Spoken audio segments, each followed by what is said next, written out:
শ্রী মহাপ্রভুর 533তম শুভ আবির্ভাব বর্ষপূর্তি উপলক্ষে বাগবাজার গৌড়ীয় মঠ ও মিশনের উদ্যোগে শ্রী চৈতন্য জন্মোৎসব ও মেলা এবং শ্রী গৌড়ীয় মঠ ও মিশনের শতবর্ষ পূর্তি প্রাকট্যে ত্রিবর্ষব্যাপী অনুষ্ঠানের সমাপ্তি উৎসব অনুষ্ঠিত হয়েছে ইংরাজি 27শে জানুয়ারি থেকে 5ই ফেব্রুয়ারি 2019 এবং বাংলায় 13ই মাঘ থেকে 22শে মাঘ 1424 পর্যন্ত।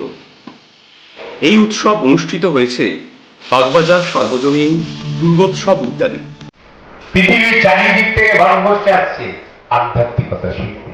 আধ্যাত্মিকতা মনের শান্তি এনে দেয়। কে ভজনীয় পরম তত্ত্ব এরকম একটা বিরোধ আছে।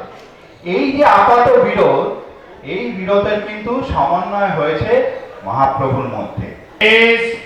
তাই হোক, তাই হোক, তব আর বিলম্ব নয়, তব শুরু করো।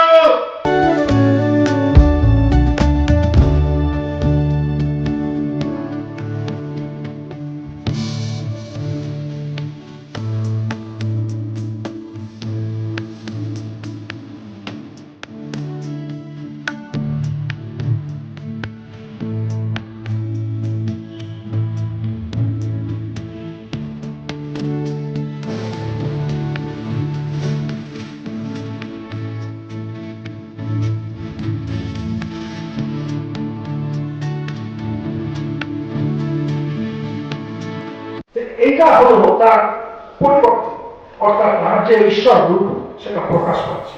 সেখানে পরম শক্তিমানের উপর বিশ্বাসী একমাত্র প্রাণের আরাম। একই সময় দিয়ে আমরা যে সমস্ত অন্যান্য ধারা সাহিত্য পেয়েছি, যেমন মনে করুন মঙ্গল কাব্যের ধারা। মঙ্গল কাব্যের ধারা মহাপ্রভু আসার আগে একরকম ছিল, মহাপ্রভু আসার পরে আরেক রকমের হয়েছে।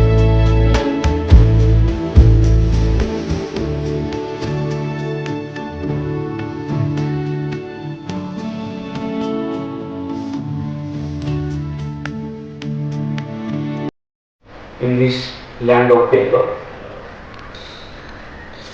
and he has given the idea of Harinam Sankirtan.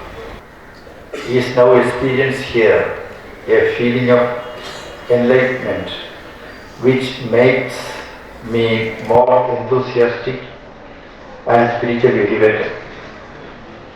I remember